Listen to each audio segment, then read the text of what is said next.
요한계시록 3장 20절 우리 그리스도의 주제권 한번 해보겠습니다. 시작. 그리스도의 주제권 요한계시록 3장 20절 볼지어다 내가 문 밖에 서서 두드리노니 누구든지 내 음성을 듣고 문을 열면 내가 그에게로 들어가 그와 더불어 먹고 그는 나로 더불어 먹으리라. 요한계시록 3장 20절 말씀. 아멘.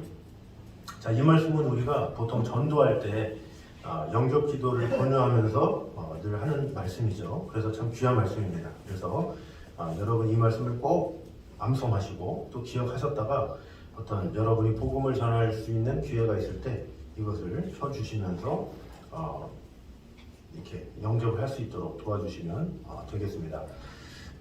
다음 주 거를 제가 미리 말씀드리겠습니다.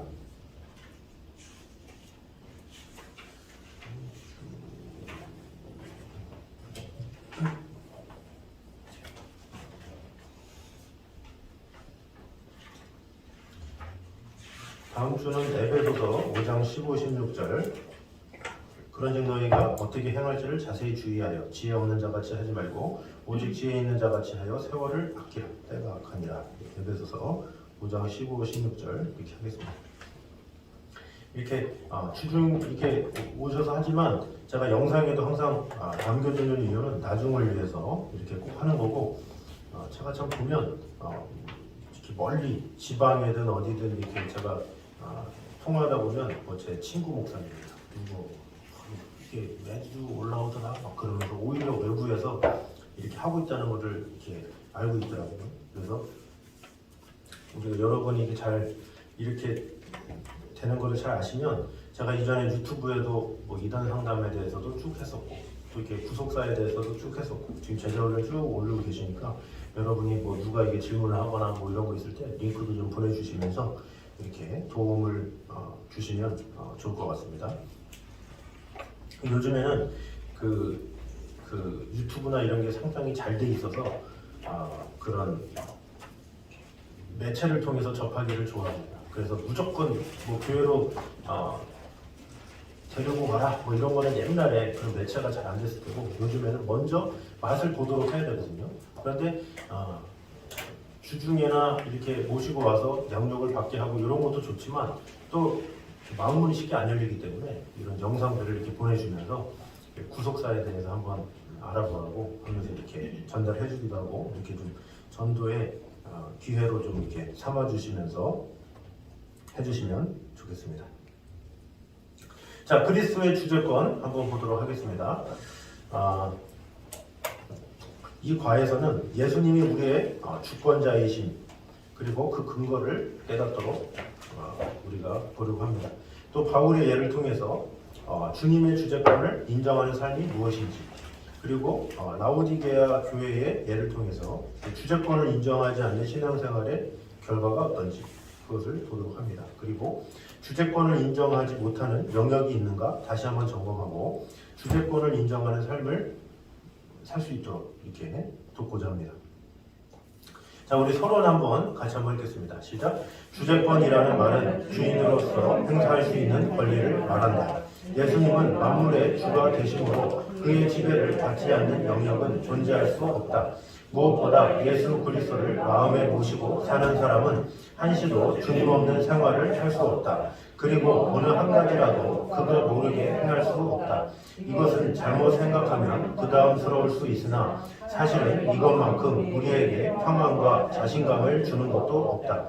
시각장애인이나 다름없는 우리가 인생의 핸들을 잡고 무언가하는 이보다 전능하신 주님의 손에 핸들을 맡기고 순종하는 편이 얼마나 안전한가. 그런데 이상하게도 우리에게 잘 고쳐지지 않는 고질병이 하나 있다. 주인 되신 주님께 나의 마음과 생활 전 영역을 내어주지 않는 것이다. 주님을 열렬하게 환영하며 그를 높은 보좌에 모시지만 어떤 영역에서는 한사코 그를 멀리 두려고 한다. 이것은 주님을 대단히 슬프게 하는 일이 아닐 수 없다. 우리는 예수 그리스도를 그분의 신분과 영광에 맞게 모셔야 할 것이다. 네. 자, 여기서 우리가 볼 것은 예수님의 지배를 받지 않은 영역은 없다. 이렇게 이야기하고 있죠. 우리의 모든 삶에 또 우리의 뭐 건강 문제, 물질 문제 이런 거 다 예수님의 지배 가운데 있다라는 거죠. 그리고 그 밑에 보면 이 자신의 마음과 생활의 전 영역을 그분께 내어주지 않고 있는 그리스도인이 많다. 이거 많이 느끼시죠? 교회를 다닌다고 다 구원받지 못했다 이런 건 아시잖아요. 근데 마찬가지로 교회를 다니면서도 자신의 생활 전 영역을 주님께 내어주고 헌신하는 분들은 많지 않아요. 주님을 막 사랑한다고 하면서 막 뜨겁게 이런 사람은 많지 않다라는 거죠. 그래서 우리는 전 영역에서 그분을 주인으로 모셔야 한다. 그래서 이 주제를 통해서 다시 한번 내가 그리스도의 주재권 아래 있는가 돌아보는 게 필요하죠. 그래서 8대2 법칙 뭐 이런 게 있어요. 그래서 교회에서도 헌신자가 몇이냐 그러면 2는 헌신하고 8은 뭐 이렇게 아니다 뭐 이렇게 많이들 봐요. 그래서 뭐 교회가 뭐 규모가 커도 마찬가지예요. 뭐 10만 명이다 그래도 2만 명 조금 열심히 하는 그 정도지. 8만 명은 뭐 이렇게 크든 작든 다 마찬가지. 어디든지 8대2 법칙이라고 하잖아요. 그런 것처럼 전적으로 이렇게 헌신하거나 이런 사람들은 많지 않죠. 또 전적으로 헌신하는 그 가운데서도 주재권을 가지고 하는 분들도 있지만 어떤 분은 관계 때문에 아니면 정에 못 이겨서 뭐 아니면 그냥 뭐 일이 좋아서 사람이 좋아서 뭐 이런 분들도 있어요. 그러니까 가장 중요한 교회는 주재권에 근거해서 일을 해야지 주재권 없이 뭐 사람이 좋아서 일했다? 그러면 또 상처받는 거예요. 그러면 또 한동안 또 보이다가 안 보여요. 그런 거지. 주재권에 근거가 돼서 뭐든지 해야 그가 꾸준하고 부지런하지. 주재권이 안 잡혀 있으면 아무리 처음에는 잘하는 것 같아도 이제 금방금방 넘어지게 되는 거죠. 그래서 우리 또한 주재권이 참 중요합니다. 주재권이 있으면 흔들리지 않아요. 어떤 상황에서도. 주재권이 흔들리면 뿌리가 흔들리는 거기 때문에 다 흔들리게 되는 거죠. 그래서 이 주재권은 상당히 중요합니다. 그래서 우리도 주재권을 제대로 아는 것도 중요하겠지만 여러분 주위에 믿다가 이 가난한 성도가 많잖아요. 주위에 다니다가 말고 다니다가 쉬고. 근데 그게 다 주재권이 없어서 그래요. 저도 이렇게 고등학교 때 그렇게 열심히 있던 친구들이 있었는데 제가 늘 얘기했잖아요. 50명이 넘는 친구들이 그렇게 열심히 했어요. 매일 모여서 기도하고. 고등학교 1학년 때부터 고등학생이 매일 모여 기도해야 한다? 쉽지가 않아요. 여러분 아시잖아요. 근데 그 친구들이 매일 모여서 기도해서 매일 모여서. 그래서 고등학교 2학년 말까지 끊임없이 기도했어요. 매일같이. 이게 쉽지 않죠. 그래서 제가 이 친구들은 진짜 대단한 믿음의 사람이다. 제가 보기에도. 그러면서 서로 이렇게 뜨겁게 했는데 고3이 딱 되는 즉시 이제 고3이니까 분위기가 기도하면 안 된다. 우리는 공부해야 된다. 같이 그래가지고 후배들한테 기도하도록. 그래서 매일 기도회를 고등학생들이 항상 이렇게 저녁 6시면 이렇게 기도회를 했거든요. 그래서 저는 이 친구들이 평생 믿음의 사람으로 끝까지 남을 줄 알았어요. 그런데 이제 고등학교 3학년 입시 때가 되면서 그때부터 아이들이 술을 접하기 시작하고. 근데 그게 이제 입시에 대한 공포 그리고 또 교회에서 기대하는 게 있었어요. 이 아이들은 앞으로 이렇게 교회 열심히 다니니까 다 명문대 가고 뭔가 될 것이다. 어떤 기대감이 있었던 것 같아요. 그래서 이 친구들이 그 기대에 쉽지 않기 때문에 그러면서 다른 생각을 하게 되고 도서관 다니면서 애들이 술을 배우고 그러면서 하나씩 떠나가기 시작하더라고요. 결국에 그 많은 친구들이 다 떠나가지고 몇 명 안 남았어요. 한 3-4명, 2-3명만 이렇게 신앙생활 열심히 하지 나머지는 교회를 안 다녀요. 그래서 보통 우리 친구들이 뭐 장례식장이나 사실 그런 걸 통해서 모이잖아요. 그러면 한 10명이 모였다. 그 중에서 그래도 가장 주축을 이뤘던 10명이 모였다 그러면 8명은 교회 다니고 2명은 안 다니고 8명은 안 다니고 2명이 다니고 막 그래요. 그러니까 그만큼 쉽지 않다라는 거죠. 그러니까 주재권을 가지고 꾸준하게 이렇게 신앙생활하는 게 쉽지가 않아요. 근데 왜 그랬느냐? 주재권이 심어지지 않아서 그래요. 이 중고등학교 때 기도는 열심히 하는데 왜 기도하는지, 누구를 위해서 어떻게 기도하는지 이런 것들이 좀 이렇게 체계적으로 있었어야 되는데 좀 막연하게 아이들이니까 그냥 친구가 좋아서 오지 않았나 이런 생각들이 많이 들어요. 그래서 우리도 항상 그것을 살필 줄 알아야 돼. 주위에 영혼들이 교회 다니냐 안 다니냐 이게 아니라 정말로 그리스도의 주재권 가운데 있느냐 그것을 점검해 줘야 되고 그 주재권으로 올 수 있도록 이렇게 해줘야 돼요. 성당을 다니는 분들이 봉사하기가 좋아서 다닌다는 분들 되게 많거든요. 근데 그런 분들도 아예 그런 게 없잖아요. 근데 교회 신앙생활하면서도 그런 분들이 상당히 많이 있어요. 그래서 관계가 좋으면 잘 나오고 관계가 틀어지면 안 나오고 이런 게 다 주제권의 문제인 거예요. 그래서 이 주제권의 문제를 잘 건드려 줄 줄 알아야 되죠. 그래서 내가 먼저 주제권 안에 있어야 되고 다른 사람들을 그리스도의 주제권을 먼저 세울 수 있도록. 그래서 내 가정에서든 누구든지 이 주제권의 문제가 세워지면 절대 변하지 않아요.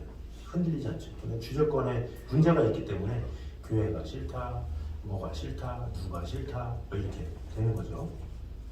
그래서 주제권의 문제를 우리가 잘 배우고 잘 전달해 줘야 된다는 것을 꼭 기억했으면 좋겠습니다. 자, 우리 1번 한번 보도록 하겠습니다. 자, 예수 그리스도가 우리의 유일한 주권자가 되시는 근거가 무엇인가 했어요. 자, 이사야 43장 7절.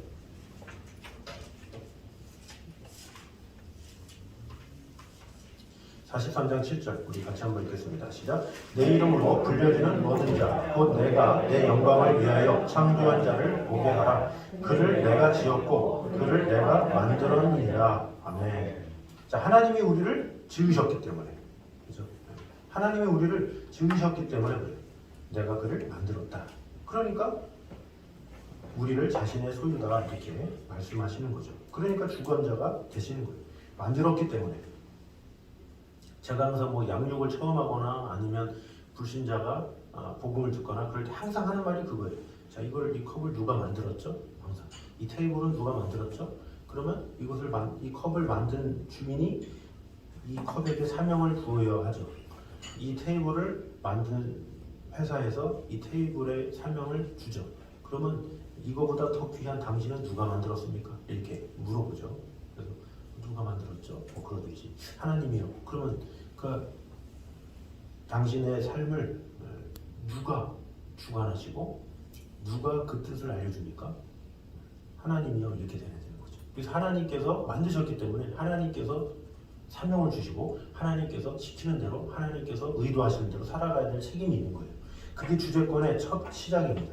하나님께서 우리를 만드셨기 때문에 우리는 그의 소유이기 때문에 그분의 뜻대로 살아가야 돼요. 근데 이 세상은 항상 질문하죠. 철학의 질문. 나는 어디로 가서 어디로 가는가. 이런 문제는 해결을 못해. 많은 종교나 이런 데는. 왜? 어디서 왔는지를 모르니까. 어디서 왔는지가 해결이 안 되기 때문에 어디로 가는지를 몰라. 그게 세상의 종교의 한계죠. 그러나 예수님은 내가 어디로 가서 어디로 가는지 안다 말씀하셨고, 우리는 하나님께서 지으셨기 때문에 하나님으로부터 왔죠. 그럼 하나님으로부터 왔기 때문에 하나님께서 나의 갈 길을 아시는 거죠. 그래서 이 주제권의 첫 시작을 우리가 잘 알아야 된다는 거죠. 그래서 우리가 예수님이 너희 주인이야 그냥 이렇게 말하기보다 이사야 43장 7절을 이렇게 보여주면서 하나님께서 우리를 지으셨고 만드셨대. 그래서 만드신 그분이 우리의 주인이 되시는 거야. 이렇게 말해줄 줄 알아야 된다는 거죠. 자, 빌립보서 2장 9절에서 11절입니다.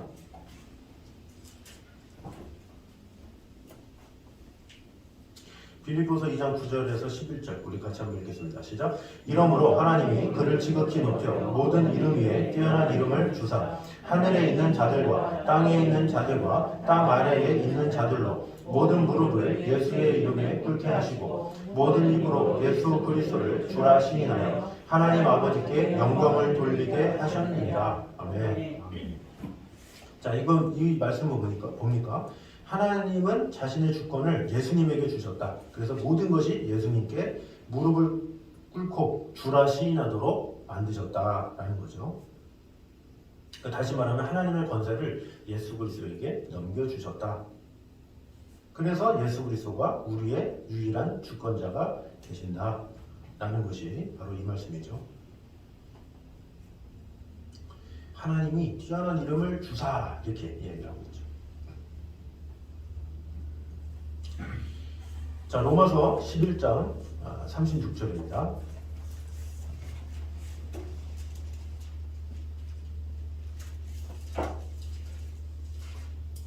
로마서 11장 36절. 같이 한번 읽겠습니다. 시작. 이는 만물이 주에게서 나오고 주로 말미암고 주에게로 돌아가니라. 그에게 영광이 세세에 있을지어다. 아멘. 자, 만물의 시작과 과정과 끝이 주님의 손에 붙잡혀 있다. 이것을 말하고 있는 거죠.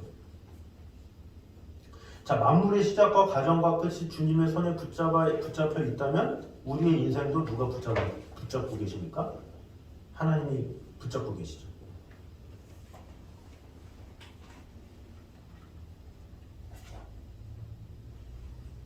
그래서 이는 만물이 주에게서 나오고 이거를 자신으로 바꿀 수도 있는 거예요.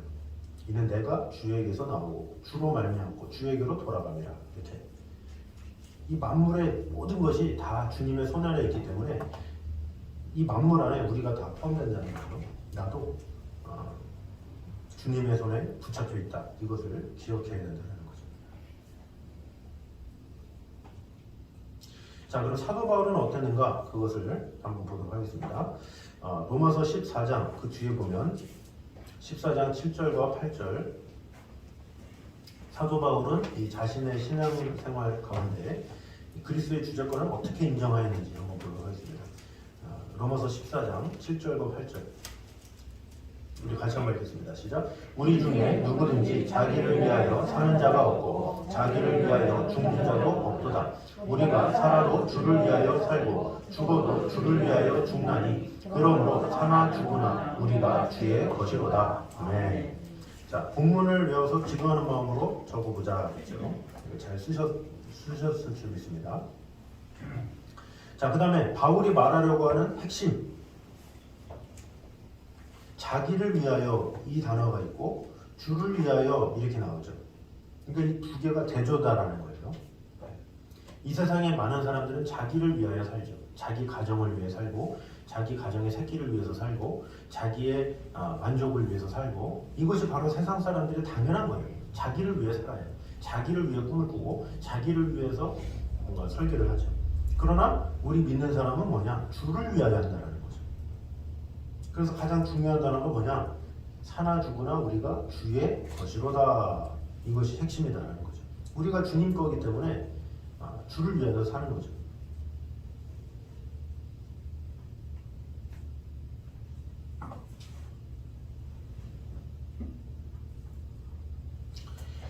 자, 3번에 살아도 주를 위하여 살고 죽어도 주를 위하여 죽는다라는 말은 무슨 뜻인가? 자, 살아도 죽어도 이것은 우리의 모든 삶의 행동을 총칭하는 말이죠. 그러니까 우리의 모든 삶은 주님을 위해서 사용해야 된다라는 것을 말하고 있는 거죠.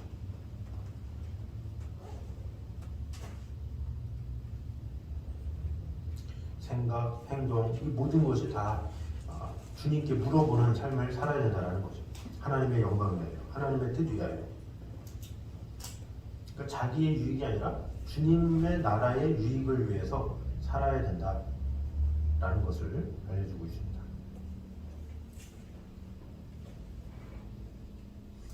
그래서 바울이 열심히 복음을 끝까지 전하고 이렇게 했던 것은 그 주재권이 분명했기 때문에 그렇죠.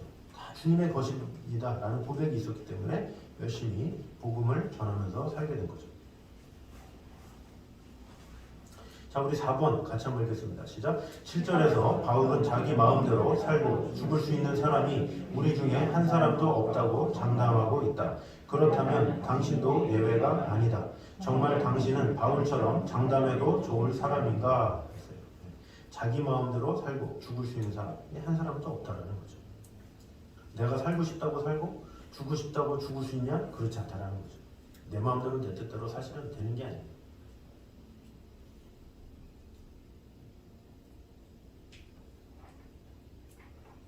자, 5번 한번 읽겠습니다. 시작. 당신에게 있어서 주님의 마음대로 지배하시는 영역과 그렇지 못한 영역이 무엇인지 구체적인 예를 들어보라. 자, 주님이 마음대로 지배하시는 영역이 있고 그렇지 못하는 영역. 내 마음은 그리스도의 집이라는 책이 있어요. 거기 보면 우리의 몸이 거실이 있고 부엌이 있고 안방이 있고 막 그러는데 거기서 이 방은 내가 못 내어드릴 것 같은데 막 갈등하고 막 이런 게 있어요. 그래서 나중에는 다 내어주긴 했는데 그 집 키만큼은 내어드리지 못하는 거예요. 그러다가 결국에는 나중에 집 키까지 내어드리면서 평안함을 얻었다, 이것이 내 마음은 그리스도의 집인데, 그런 것처럼 우리도 어떤 부분은 하나님 앞에 내어놓는데 어떤 부분은 못 내놓고, 이런 경우가 많다는 거죠. 그 영역이 뭐가 있습니까? 물질의 영역, 그죠? 물질의 영역, 뭐 자녀의 영역, 그죠? 뭐 친구의 영역, 뭐 이런 그런 것들이 있어요. 어떤 거에 대해서는 되게 오픈을 잘하는데 어떤 거에서는 오픈을 못하고, 어떤 거에 대해서는 하나님께 맡겼는데 어떤 것에는 맡기지 못하고, 그런 것이 많다는 거죠.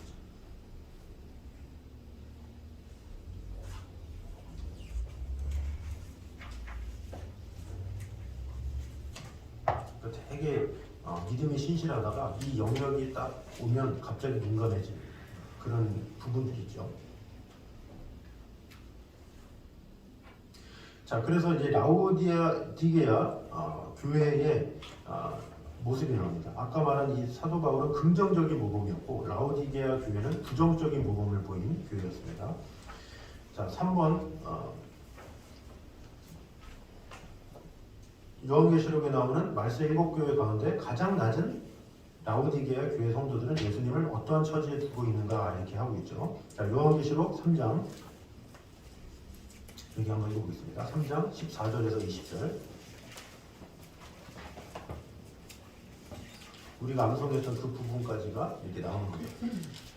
자, 요한계시록 3장 14절 시작하겠습니다. 라오디게아 교회의 사자에게 편지하라. 아멘이시요 충성되고 참된 증인이시요 하나님의 창조의 근본이시니가 이르시되, 내가 너의 이름을 아노니 내가 차지도 아니하고 뜨겁지도 아니하노라. 내가 찾는지 뜨겁든지 하기를 원하노라. 내가 이같이 미지근하여 뜨겁지도 아니하고 차지도 아니하니 내 입에서 너를 토하여 버리리라. 네가 말하기를 나는 자라 부유하여 부족한 것이 없다 하나 내 공부한 것과 가련한 것과 가난한 것과 궁금한 것과 벌거벗은 것을 알지 못하는가. 내가 너를 권하노니 내게서 불로 연단한 금을 사서 부요하게 하고 신 옷을 사서 입어 벌거벗은 수치를 보이지 않게 하고 안약을 사서 눈을 발라 보게 하라. 물론 내가 사랑하는 자를 책망하여 징계하노니 그러므로 내가 열심을 내라 회개하라. 다 같이 읽겠습니다. 볼지어다 내가 문 밖에 서서 두드리노니 누구든지 내 음성을 듣고 문을 열면 내가 그에게로 들어가 그와 더불어 먹고 그는 나와 더불어 먹으리라. 아멘. 자, 이게 1분 문제 보면 이 교회 문제는 두 가지였다는 거죠. 하나는 적극성이 없는 신앙생활을 하는 것, 다른 하나는 자만에 빠져 있는 것이었다. 본문을 인용해서 이 두 가지 사실을 설명하라 했어요. 자, 라오디게아 교회가 적극성이 없는 신앙생활을 한다. 이것은 어떻게 할 수 있습니까? 15절에 보니까 내가 차지도 아니하고 뜨겁지도 아니하도다, 이렇게 말하는 것을 통해서 알 수가 있는 거죠. 그것을 통해서 참 적극성이 없구나, 이것을 알 수가 있습니다. 자, 그럼 자만에 빠져 있다. 이것은 어느 구절에서 볼 수 있습니까? 17절에 내가 말하기를 나는 부자라 부요하여 부족한 것이 없다 하나, 이렇게 얘기하고 있죠. 자만에 빠져 있다는 거예요. 그래서 공고한 것과 가련한 것과 가난한 것, 눈먼 것, 벌거벗은 것을 알지 못한다. 자만에 빠져서. 자, 그럼 라오디게아가 어떤 곳인가, 그것을 알면 좋겠죠. 라오디게아는 소아시아를 관통하는 새 도로의 교차 지점이에요. 그래서 상업과 행정의 중심지 역할을 하는 곳이라고 볼 수가 있어요. 그러니까 아주 발달된 도시다, 이렇게 보면 되겠죠. 그리고 그곳에 은행들이 모여 있고 또 직물공업, 의료기술 이런 것이 발달되어 있는 그런 곳으로 유명해요. 그래서 이 물질적인 풍요를 바탕으로 세상적인 가치만을 추구하고 있었던 그런 곳이라고 볼 수가 있습니다. 근데 그 라오디게아 교회를 세운 사람이 누구냐? 이 골로새서 4장에 보면 에바브라, 이렇게 나와요. 에바브라. 이 사도 바울의 제자 중에 에바브라를 통해서 라오디게아가 세워져요, 교회가. 근데 교회가 세워졌어도 어때요? 그리스도에 대한 주재권이 별로 없어. 교회는 다니는데 뜨겁지도 않고 차갑지도 않고 미지근하다라는 거죠. 이 라오디게아를 좀 잘 표현할 수 있는, 오늘날에 잘 비교할 수 있는 나라가 싱가포르가 좀 그래요. 싱가포르가 엄청 잘 살거든요, 지금. 네. 엄청 부유해요. 엄청 부유해서 나라가 상당히 좁지만 아, 상당히 부유하고 이게 잘 살아서 뭐 정치나 이런 면에서도 아주 통치를 잘한대요. 누가 이게 침뱉고 그럼 나라에서 몽둥이로 때린대요. 때리고 뭐 무식하게 하는 듯이 하지만 그래도 그 사람들의 이게 삶이 이렇게 부유해가지고 상당히 자존심도 높고 그래서 이 싱가포르 선교사님을 제가 알았는데 그 선교사 말을 들어보니까 일본하고 비슷하대요. 절대 안 되는데 우상 숭배는 또 잘하는데 그 사람들에게 참 복음 일으키기가 그렇게 힘들대요. 워낙 잘 살기 때문에 부족함이 없대요. 그 사람들은. 그러니까 라우디게아가 좀 그런 수준의 사람이었죠. 보기에 좀 부유하고 잘 사는 것 같고 이러니까 교만함에 빠져가지고 아예 난 부족함이 없다 이렇게 생각하는 사람들이라고 볼 수가 있죠. 자, 그래서 이번에 미지근하다라는 말의 의미를 생각해보라. 구체적으로 어떤 것일까 그랬어요. 자, 미지근한 신앙이 뭐겠습니까? 나태한 거, 무기력한 거. 항상 나태해. 항상 무기력해. 뭘 하려고 그러면 이제 좀 쉰대. 그동안 한 것도 없으면서 쉰대. 그런 사람 많잖아요. 별로 한 거 없는 것 같은데 이제 좀 쉬어야 되겠다고. 열심히 하는 분들은 그런 쉰다는 말도 안 하거든요. 근데 많이 쉬신 분이 더 쉰다고 해요. 그리고 결단성과 지속성이 없는 것. 결단도 안 하고 지속성도 없어요. 꾸준하지 못하고. 제가 보기엔 세상에서 가장 어려운 건 꾸준한 거거든요. 성실한 거. 그래서 누구를 봐도 참 귀하다 이렇게 생각하는 사람은 성실한 사람, 편안히 있는 거. 신앙생활도 굴곡이 없이 꾸준한 거 얼마나 귀해요. 이 사람 많지가 않아요. 근데 미지근한 사람들은 나태하고 무기력하고 결단성도 없고 지속성도 없고 이랬다 저랬다 하고 그런 거죠. 근데 왜 미지근하다는 말로 라오디게아를 교회를 표현했겠습니까? 왜냐 라오디게아 교회는 그 부근에 온천이 있었대요. 온천. 근데 그 온천이 되게 뜨거운 온천이 아니라 온천이 있긴 한데 뜨겁지도 않고 미지근해 차지도 않았대요. 그러니까 그 도시는 잘 발달했는데 뭐 오늘날에 뭐 이렇게 현대화가 잘 안 돼 있기 때문에 뭐 온천이 있어도 좀 이렇게 어설펐나 봐요. 그래서 야, 너 교회 옆에 온천 있지? 그거 만져봐. 미지근하지? 네 신앙이 그래. 뭐 이렇게 말을 하는 거죠. 그래서 일부러 지금 너희들의 신앙이 이 온천과 같아. 라디오가 교인들 너네 네 옆에 있는 온천 잘 가봐. 아무 데나 들어갈 수 있지? 미지근해가지고 미두저도 아니지? 너희가 그래. 바로 그런 말씀을 하고 있는 거죠. 자, 그럼 영적인 자만은 어떤 것인지 구체적으로 설명하라 그랬어요. 17절에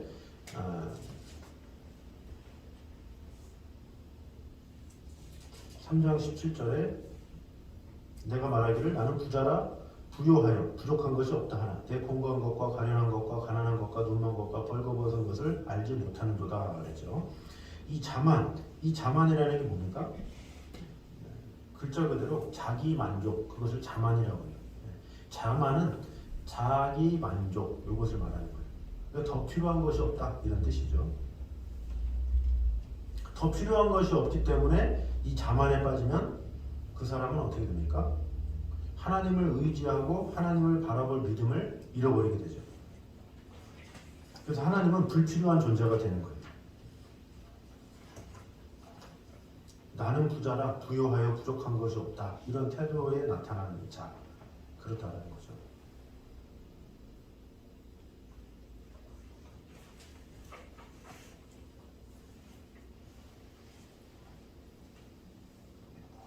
자, 네 번째. 자만은 적극성이 없는 행동과 어떤 관계가 있다고 생각하는가 그랬어요. 인과관계로 볼 수가 있어요. 자, 누구든지 배가 부르면 어떻게 돼요? 배가 부르면 의욕이 약해져요. 영적인 것도 마찬가지죠. 자기가 다 알고 있다, 다 체험하고 있다, 다 얻었다 이렇게 착각에 빠지면 간절한 마음으로 사모할 필요까지도 느끼지 못하게 되죠. 그래서 목마른 심령이 그렇게 중요한 거예요. 목마른 사슴 시냇물을 찾아 헤매이듯이 이렇게 우리의 영혼도 항상 주님의 은혜를 갈망하는 삶을 살아야 돼요. 영적 교만은 참 무서운 거죠. 어떻게 보면 육적인 교만도 무섭지만 영적인 교만도 참 무서운 거예요. 이 정도면 됐지. 나는 이제 예전에 이런 많은 은혜 받았으면 됐지. 그럼 미지근해지는 거예요. 항상 새로운 마음으로 자꾸 뜨거우려고 노력하고 마음을 다하고 이런 것이 필요하겠죠.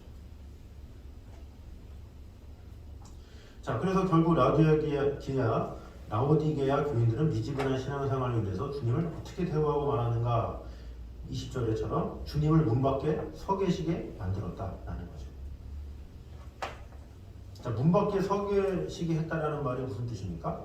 마음의 문, 삶의 문 이런 걸 말하는 거죠.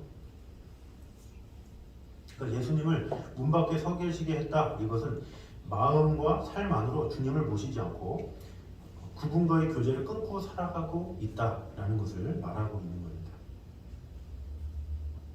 그러니까 라오디게아 교회는 예배는 드리는데 예배를 받으실 분과의 교제가 끊어져 있었다 이렇게 말을 하는 거죠. 그러니까 신앙생활을 하면서 종교생활하는 그런 거죠. 종교생활. 교회는 가야 되겠고 그래서 일주일에 한 번 딱 교회 나오는 걸로 만족하고 그런 종교생활. 그러나 하나님께서 원하는 게 뭐예요? 관계죠. 관계. 우리는 관계를 놓친 성도들이 참으로 많다라는 거죠. 그래서 주일날 교회 갔으면 양도의 한숨을 쉬고 가는 주일 용서했습니다. 근데 그렇게 끝나는 경우가 상당히 많다는 거죠. 그래서 그것만으로 나는 신앙생활을 잘하고 있다 이렇게 생각하는, 평소에 주님과 교제도 없이 이렇게 왔다 갔다 하는 그런 걸로 만족을 하는 그런 거를 이제 미지근하다 이렇게 하는 거죠. 자, 6번을 우리 같이 한번 다 같이 읽겠습니다. 시작. 예수님을 문 밖에 세워 두었다는 말은 그분과 평안한 교제를 잘 나누지 못하는 상태를 의미한다. 교만하거나 스스로 다 된 것처럼 자족하거나 크고 작은 죄를 범하면 주님이 비록 우리 안에 계신다고 할지라도 교제가 끊어지고 만다. 자녀가 부모 몰래 나쁜 짓을 하면 부모와의 사이에 어떤 일이 일어나는가를 가지고 교제에 단절이 주는 어색함과 냉랭함을 이야기하라.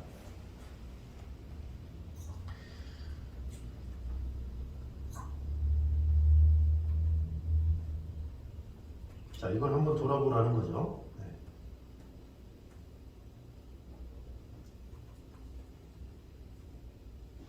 이런 모습이 자신에게 있는지 한번 돌아보라는 것입니다. 교제가 단절되면 얼마나 어색합니까? 이 부모와의 관계도 말을 잘 안 듣고 이러다 보면 관계가 다 끊어져요. 가족 간도 대화가 끊어질 때가 있잖아요. 얼마나 어색하고 냉랭해요. 그러면 자녀 입장에서는 나이가 어리면 어때요? 구하지도 못하고 이러지도 못하고 계속 이제 소갈이 하는 거죠. 근데 마찬가지로 우리가 주님 앞에 그럴 때가 많다는 거죠. 내 스스로가 교만해서 하나님의 뜻을 거부해서 하나님과의 관계가 이렇게 멀어지는 거예요. 계속 주님을 문 밖에 두고 있는 거나 마찬가지다라는 거죠. 자, 그러면 라오디게아 교인들이 주님을 다시 마음의 보좌에 모실 수 있는 길은 무엇인가 그랬어요. 뭘 해야 되겠습니까? 회개를 해야 되겠죠. 회개.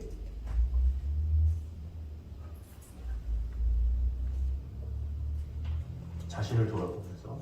회개는 마음속에 가득한 자만에 대한 처방이기 때문에 회개를 하는 거예요. 근데 회개를 하려면 어떻게 돼요? 기도의 자리에 나와야죠. 그래야 회개를 할 거 아니에요. 집에서 막 이렇게 놀러 가고 있는데 갑자기 뭐 회개해야 되는데 이런 마음이 생기니까. 그래서 예배 자리에 자꾸 나오라는 게 회개의 기회를 주는 거예요. 자꾸 예배 자리에 나와서 기도하고 마음을 토하고 그래야 우리가 이 회개를 통해서 하나님과 더욱더 가까워지고 다시금 마음의 보좌로 모실 수 있다는 거죠. 그리고 두 번째는 열심을 내라는 거죠.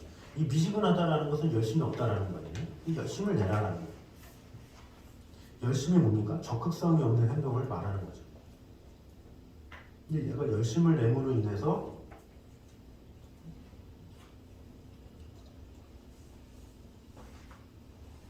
더 내 태도가 뜨거워진다는 거죠. 근데 우리는 또 그래요. 은혜가 와야 열심히 내지 이렇게 생각하는데 만약에 그러면 평생 은혜 받을 사람은 없잖아요. 뭐 열심을 가질 수 있는 사람은 은혜가 와야 하지. 이거는 어떻게 보면 좀 소극적인 태도예요. 내가 열심을 내야지, 열심히 해서 회복해야지. 내 마음이 먼저 가면 하나님께서 그 마음을 긍휼히 여기셔서 더 큰 은혜를 주시는데 그 마음까지도 마치 그게 믿음이 좋은 대로 하나님께서 이끄셔야지, 하나님께서 뭐 돌봐주셔야 되지 이렇게 어떤 영적인 자만으로 하는 경우가 있죠. 이런 것은 잘못된 거죠. 그러니까 어떤 사람도 마찬가지예요. 어떤 사람에게 어떤 예를 들어서 뭐 어떤 교사를 해라 그래요. 그러면 보통 이제 어떤 교회에서 믿음이 없는 청년이 이래요. 뭐 알아서 교사를 한다고 그러겠습니까? 그런데 두 가지가 있어요. 은혜를 받으면 알아서 교사도 하고 뭐든지 하겠죠. 반대로 은혜를 못 받으면 이도저도 못해요. 그럼 어떻게 돼요? 먼저 시키는 거예요. 자꾸 일을 못해도 믿음이 좀 없어도 시켜보는 거예요. 이렇게. 그러면 예를 들어서 뭐 교육부 안에서는 믿음이 아예 없는데 뭐 정교사를 시키지는 않을 거 아니에요. 이래저래 뭐 작은 일부터 이렇게 작은 것들부터 하게끔 하겠죠. 우선은 주어지면 어떻게 돼요? 자기가 주어졌기 때문에 그것 때문에라도 나오게 돼. 그래도 성실한 청년이 있으면. 그럼 그것 때문에라도 나왔다가 말씀을 들으면 어떻게 돼? 믿음이 자라고 그러면서 이렇게 변화돼 가지고 더 뜨겁게 하고 그런 경우가 있어요. 그래서 은혜를 받으면 되지 뭐 생각하고 은혜 받을 때까지 마냥 기다리는 거 이런 것도 좋은 게 아니에요. 그래서 믿음이 없는 사람이 있다 그러면 그 믿음이 오기 전에 먼저 한번 해볼래? 그러면서 자꾸 이렇게 기회를 주는 게 필요하겠죠. 그래서 은혜가 와야 열심히 내는 것도 있지만 자기가 먼저 적극적으로 했더니 은혜가 임하는 경우도 참으로 많다라는 거예요. 그러니까 우선순위는 자기가 정할 수 없는 거예요. 하나님께서 어떻게 일하실지 모르기 때문에.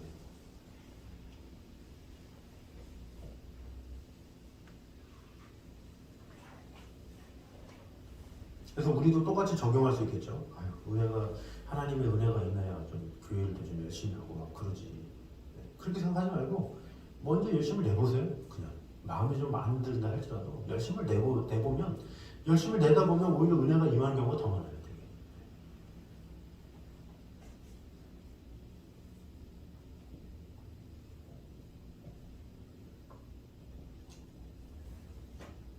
그래서 좀 수준이 있는 분들, 그래도 교회에 대한 마음이 있는 분들은 그런 태도가 참 중요해요. 하나님이 뭔가 주셔야지. 이런 게 바로 그런 거 아니에요? 뭔가 줘야 하겠다. 근데 그게 아니라 하나님한테 뭔가 바라기 전에 내가 한번 해보는 거예요. 내가 좀 열심히 사라진 것 같지? 나도 열심히 내봐야 되는데. 결단하면서 해보는 거야. 이렇게 해서 마음을 다하면 또 그 마음을 하나님께서 기특히 여기셔서 은혜를 쫙 이렇게 부어주는 거죠. 그래서 우리의 어떤 자유의지는 상당히 중요해요. 하나님께서 우리에게 자유의지 주신 이유가 뭐예요? 네가 스스로 하라는 거잖아요. 그러니까 그 나의 그 자유로 사람들은 육체의 기회를 삼죠. 갈라디아서 5장 16절 말씀처럼 건강하니까 내 마음대로 내 뜻대로. 그러나 하나님의 사람은 그 자유로 서로 종로로 하게 되는 거죠. 더 섬기고 사랑하고 이렇게 하게 되는 거죠. 그래서 우리는 우리 신앙생활은 하나님 은혜가 임해야 됩니다. 그래야 제가 하죠. 이것은 어떻게 보면 초보예요. 그걸 다 떠나서 먼저 내가 회개할 줄 알아야 돼요. 먼저 무릎을 꿇고 주님 왜 제가 좀 냉랭하죠? 주님 용서해 주세요 하면서 먼저 회개를 하고 내가 이제 열심히 있었는데 왜 열심히 없는지 한번 돌아보고 이게 성숙한 신앙자죠. 근데 성숙하지 못하면 은혜가 없어서 그래. 은혜가 아니면 자꾸 핑계를 빌리고. 제가 오전에 막 얘기했잖아요. 손흥민 선수의 마인드가 좀 영적이라고. 안 되면 자기 탓이고 잘 되면 동료 탓이다. 마찬가지. 내가 신앙생활이 나태해. 그럼 나태하면 꼭 탓을 교회에 돌리고 상황에 돌리고 환경이 이래서 누가 그래서 막 이렇게 돌리는 사람이 있어요. 근데 그러지 말고 내가 좀 냉랭하다 그러면 자기에게 돌려야 되는 거예요. 내가 기도를 못했구나. 내가 말씀을 생활을 잘 못했구나. 자기한테 돌아봐야 변화가 있지. 자기는 아무것도 안 하고 뭐가 없어서 이렇게 하게 되면 끝이 없다는 거죠. 그래서 내게 어떤 문제가 있는지를 잘 돌아보면서 첫 번째가 회개고 두 번째는 열심을 내는 거다. 그러면 알아서 해결이 된다. 이렇게 해결하면 좋을 것 같습니다. 자, 8번 같이 한번 읽겠습니다. 시작. 당신의 마음에서 주님은 지금 어떠한 위치에 계시는가? 문 안에 계시는가? 문 밖에 계시는가? 자, 문 밖에 계시면 어떻게 돼요? 문을 열어드려야 되죠. 문을 열기만 하면 어떻게 돼요? 문을 크게 열든 작게 열든 주님께서 들어와 계셔서 우리와 더불어 얻게 되신다라는 거죠. 자, 그런데 우리가 되게 많이 오해하는 게 주님을 주인으로 영접한다? 내 자유를 구속하는 것 아닌가? 이렇게 생각하는 경우가 많이 있어요. 뭔가 이렇게 주님께 내어드리면 내가 하고 싶은 거 못하고 내 마음대로 못하고 이렇게 생각하는 경우가 많죠. 그러나 그것이 아니라 참 자유를 몰라서 그러죠. 그분이 내 안에 들어오심으로 내 삶이 더 풍요해지고 행복해진다라는 사실을 알면 주인으로 모실 수가 있죠. 그런데 그렇게 생각을 안 하고 뭔가 내가 이렇게 헌신하면 내가 희생해야 되는 거 아닌가? 헌신해야 되는 거 아닌가? 너무 주님께서 너무 많은 걸 요구하는 것 아닌가? 이렇게 내가 스스로 생각할 때가 참 많다는 거죠. 그래서 주님을 주인으로 영접하는 것에 대해서 꺼리는 경우가 많이 있어요. 제가 청년 때 그런 이렇게 선교단체에서 항상 물어보는 질문이 있어요. 그 처음에 누구 양육할 때 그러면 그 청년이 이런 질문을 한 적이 있어요. 제가 주님을 주인으로 모시고 싶은데 저를 아프리카 선교사로 보낼까봐 못하겠다고. 그러면 믿음 없는 입장에서는 끔찍하잖아요. 그죠? 믿음 있는 사람 입장에서는 아프리카 선교사라는 게 영광스러운 건데 믿음이 없는 입장에서는 말도 안 되는 거기 때문에 그런 것에 대한 두려움을 가질 수 있다는 거죠. 그런데 그럴 때마다 뭐라 그래요? 걱정하지 마. 그런 마음 가진 사람한테는 요구도 안 해. 이렇게 말하는 거죠. 그러니까 뭐예요? 하나님의 때가 되면 알아서 그 그릇이 되면 그릇이 된 사람에게 요청을 하는 거지. 그릇도 안 되고 아무런 준비도 안 된 사람한테 너 선교해라, 너 가라 이렇게 하지 않는다라는 거죠.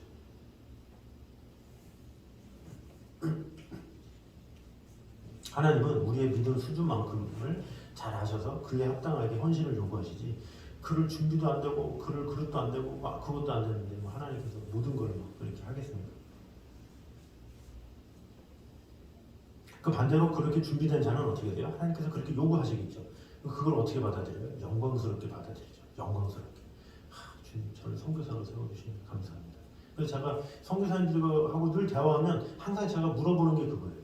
제가 전 선교사님들을 되게 존경하는 마음이 있는데 그런 이 한국을 떠나서 그렇게 긴 시간 이렇게 할 수 있는 그게 원동력이 뭐냐? 그 믿음은 어디에서 나는 거냐? 그러면 그분이 항상 하는 말이 다 그래요. 하나님께서 주셔서 그래요. 하나님께서 주셔서 중요한 건 자기가 자유하다는 거예요. 그리고 그것이 편하대요. 더. 그것이 공통적인 특징이에요. 선교사님 중에 누가 저 좀 살려주세요. 저 사실 가기 싫어 죽겠는데 하나님께서 협박했어요. 이런 분 하나도 없어. 자기 스스로가. 그래서 인도 선교사님들 오셨잖아요. 그 여러 가지 이렇게 일들로 좀 머무는 시간이 있었는데 그분이 항상 하는 말씀이 인도 빨리 가야 된다는 거예요. 인도 빨리 가고 싶대요. 인도. 그래서 이렇게 빨리 가고 싶어 하냐고. 여기 있으면 좀 먹고 싶은 것도 먹고 그러지 않냐고. 아니라고. 내가 인도 빨리 가야 된다고. 항상 하는 말이 인도 가야 된다. 그거예요. 선교사님들이 어떻게 그랬습니까? 하나님께서 이미 그런 마음을 주셨기 때문에 그렇게 할 수 있는 거죠. 그런 마음의 준비가 안 되는 사람은 그렇게 할 수가 없어요. 하나님. 자, 4번 한번 읽겠습니다. 시작. 빌 브라이트 박사는 예수님의 주제권을 중심으로 세 가지 유형의 사람을 구별해서 그림을 그렸다. 그림을 보고 설명하면서 각자 자신의 입장과 비교해 보라. 그랬어요. 자, 여기 보면 이제 그림들이 있습니다. 이 그림에 보면 이 그림이 보통 이제 CCC 사용리에 이제 쓰이는 거기서 많이 쓰이는 그림이죠. 자, 그래서 큰 원은 마음, 의자는 보좌, 작고 검은 점은 우리의 계획하는 여러 가지 인생사, 그리고 십자가는 주님 이렇게 하고 있죠. 자, 그래서 비그리스인 그림이 있습니다. 자, 비그리스인은 특징이 뭡니까?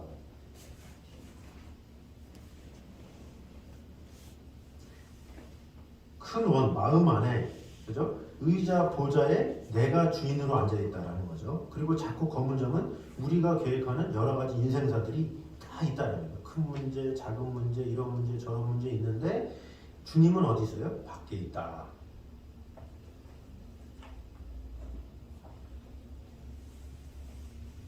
그래서 이런 사람들은 어떻습니까?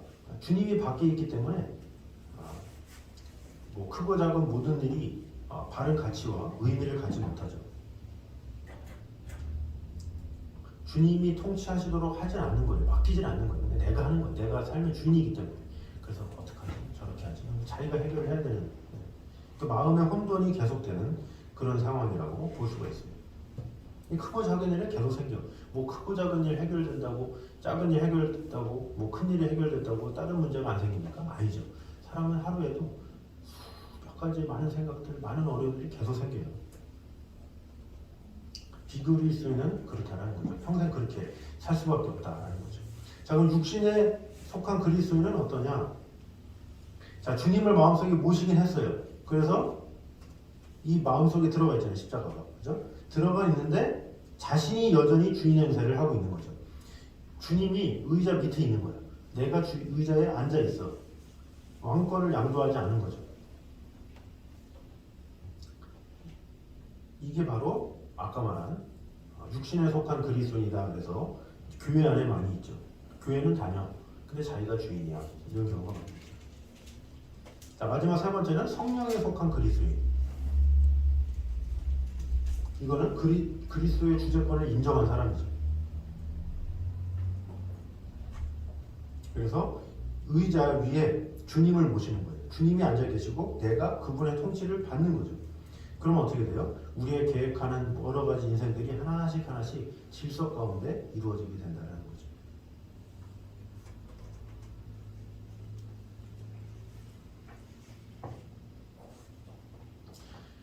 자, 그래서 우리가 과연 성령에 속한 그리스도인인지 늘 돌아볼 필요가 있다는 것입니다. 그래서 내 자신이 그리스도의 주재권을 갖는 게 중요하고, 또 다른 영혼들도 믿음이 없는 성도들이나 아니면 가난한 성도들이나 이런 분들한테 잘 이런 것을 설명해 줄 줄 알면 참 좋을 것 같아요. 그리스도인이라고 다 같은 그리스도인이 아니다. 육신에 속한 그리스도인이 있고 성령에 속한 그리스도인이 있다 하면서 이렇게 설명도 해주고 그러면 좋을 것 같습니다. 자, 명의 이전 한번 같이 한번 읽겠습니다. 시작. 나는 갑자기 질문을 드렸다. 주님, 이 집 전체에 대한 책임을 당신이 지고서 그 벽장을 치우셨듯이 저를 위하여 이 집을 다스릴 수는 없겠습니까? 제 마음을 바람직한 상태로 만들고 제 삶이 마땅히 설 곳에 서도록 하는 책임을 맡아주시지 않겠습니까? 나는 대답하시는 그분의 얼굴이 밝아져 오는 것을 볼 수 있다. 맡아주고 말고 그것이 바로 내가 와서 하려던 일이다. 내 자신의 힘으로는 승리하는 그리스도인으로 살 수 없다. 도저히 불가능하다. 내가 너를 통해서 또 너를 위해서 할 수 있도록 해다오. 그것만이 유일한 해결책이다. 그런데 하고 그분은 덧붙여서 천천히 말씀하셨다. 나는 한 가지 집의 인뿐이 아니다. 내게는 이를 수행할 권한이 없다. 건물이 내 소유가 아니니까 말이다. 이 점을 깨달았고 흥분된 어조로 이렇게 소리쳤다. 주여, 당신은 손님이었고 제가 주인이었습니다. 이제 후로는 제가 하인이 되려 합니다. 당신이 저와 이 집의 주인이 되어 주십시오. 나는 서둘러 궁고로 달려가서 재산과 부채 및 가옥의 부지와 매매 조건이 명시되어 있는 집문서를 꺼냈다. 그리고 그분께 황급히 돌아와서 간절한 마음으로 서명을 한 뒤 무릎을 꿇고 영원히 그분의 소유가 되도록 넘겨드렸다. 저 여기에 제 존재와 소유의 모든 것이 있습니다. 이제 당신의 집을 운영하여 주십시오. 저는 단지 심부름꾼과 친구로서 당신의 곁에 있겠습니다. 아멘. 자, 이게 내 마음 그리스도인의 집이라는 책에 있는 내용이죠.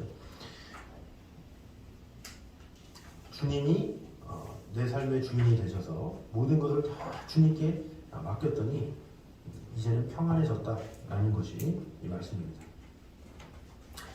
똑같은 그리스도인이면서도 똑같이 세상 사람과 고민하고 걱정하고 그런 분들이 얼마나 많이 있습니까? 그래서 그리스도의 주재권을 인정할 때 우리는 참 자유함을 얻게 됩니다. 그래서 그것을 꼭 기억하셔서 우리의 삶을 주관하시는 분이 하나님이시고 그분의 뜻 가운데 살아가야 되는 것이 우리의 책임이다 라는 것을 꼭 깨달음으로 하나님 앞에 모든 것을 맡기고 내려놓는 저희 되시면 좋겠습니다. 자, 오늘 시간에 한 목소리로 같이 기도하도록 하겠습니다. 우리 같이 기도할 때 주님, 나는 과연 육신에 속한 그리스도인인지 성령에 속한 그리스도인인지 다시 한번 돌아보면서 그리스도의 주재권을 인정함으로 하나님께서 나의 모든 것을 책임져 주시고 주관하여 주셔서 이 모든 것들 위해 진정한 기쁨과 평안함으로 주님께 모든 것을 맡기는 자가 되기 원합니다. 이렇게 한 목소리로 같이 기도하도록 하겠습니다. 기도하겠습니다. 사랑해 주님 감사합니다. 아버지 하나님, 주님 우리의 삶 가운데 언제나 함께 하시는 주님, 우리를 지켜주시는 주님, 우리의 삶의 주인은 누구입니까?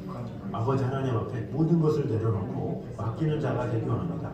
아버지 하나님께서 은혜 주셔야, 아버지 하나님께서 해주셔야 된다라는 생각은 하지만, 그러나 그 무엇보다 우리에게 순종이 필요한 줄 믿습니다. 우리가 먼저 회개하고 하나님 앞에 열심을 가지기 원합니다. 또 그럴 때에 하나님께서 주시는 놀라운 은총과 사랑을 경험하게 될 줄 믿습니다. 아버지 하나님, 주님께서 은혜 주셔서 오직 주님만을 내 삶의 주인으로 보시며 그 주님으로부터 말미암아 우리가 참 힘을 얻게 하시고 그 주님이 나의 주인이 되셔서 나의 모든 것을 주관하시는 것을 경험하며 바라보며 나아갈 수 있도록 주님 지켜주시고 함께하여 주시옵소서. 사랑의 주님, 구원의 주님, 능력의 주님 언제나 함께하심을 믿습니다. 사랑의 주님 감사합니다. 내 마음속에 삶의 주인은 오직 주님뿐이십니다. 주님께서 내 안에 들어오셔서 내 삶을 주관하여 주심을 믿습니다. 앞으로도 주님께서 나의 삶을 주관하여 주셔서 내가 어떤 일을 해야 할지, 어떤 삶을 살아야 할지, 어떤 선택을 해야 할지 주님께서 주인이 되셔서 친히 선택하여 주시고 나를 주관하여 주시옵소서. 그래서 정말로 이 세상을 살아가는 동안에 나의 힘으로는 살 수 없사오니 주님께서 주시는 힘으로 그 능력으로 살아가기 부족함이 없도록 지켜주시고 함께하여 주시옵소서. 이제는 우리 주 예수 그리스도의 은혜와 아버지 하나님의 무한하신 사랑과 성령님의 교통하심이 늘 주님을 내 삶의 주인으로 모시며 그 주님께 모든 것을 맡기기 원하는 이 자리에 있는 모든 성도들과 그 가정이 이부터 여기까지 함께 있기를 간절히 축원하옵나이다. 아멘.